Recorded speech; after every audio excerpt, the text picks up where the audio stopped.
गुरु अपने योगी जी की थ्योरी है कि कांटे पैर में न चुभें, इसलिए बबूल का पेड़ सिर्फ काटो ही नहीं बल्कि उसके जड़ में मट्ठा डालकर सदा सदा के लिए उसका सर्वनाश कर दो। कुछ ऐसा ही होने वाला है अब देवबंद में।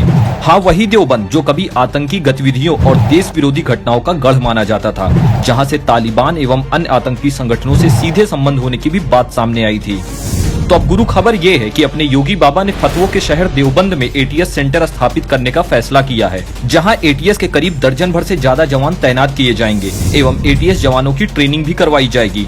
यूपी सरकार ने देवबंद में 2000 वर्ग मीटर जमीन भी एटीएस को ट्रांसफर कर दी है। आपको बता दें कि केवल देवबंद ही नहीं बल्कि यूपी के 10 अन्य संवेदनशील जिलों में भी एटीएस सेंटर की स्थापना होगी।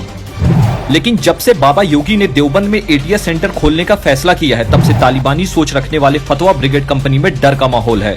आपको मालूम होना चाहिए कि देश में होने वाली 90% आतंकवादी गतिविधियों के तार देवबंद से ही जुड़े होते हैं। ये वही देवबंद है जहां छोटी छोटी बातों पर सिर कलम करने का फतवा जारी हो जाता है। उनकी ओर से फतवे में इन बातों का जिक्र किया गया है कि चुस्त और चमक धमक वाला अगर बुर्का पहनती है महिलाएं तो वो पुरुषों को अपनी ओर आकर्षित करती हैं। इस वजह से इस तरह के बुर्के को बैन किया जाए दारुल उलूम देवबंद की ओर से। आज अफगानिस्तान में तालिबान जिस विचारधारा को लेकर निर्दोषों का कत्लेआम कर रहा है, देवबंद भी उसी विचारधारा का पोषक है। योगी बाबा के इस फैसले से जहां पूरे यूपी की जनता खुश है, तो वहीं तुष्टीकरण की राजनीति करने वाला विपक्ष विलाप कर रहा है।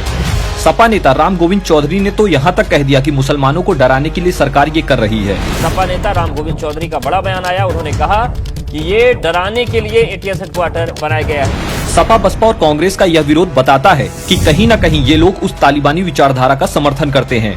लेकिन आज योगी जी के नेतृत्व में आतंक और आतंकियों की जड़ पर प्रहार कर उसका सदा सदा के लिए अंत किया जा रहा है। योगी जी के ऐसे ही दमदार फैसलों को देखकर लगता है कि यूपी योगी जी के हाथों में ही सुरक्षित है। धन्यवाद।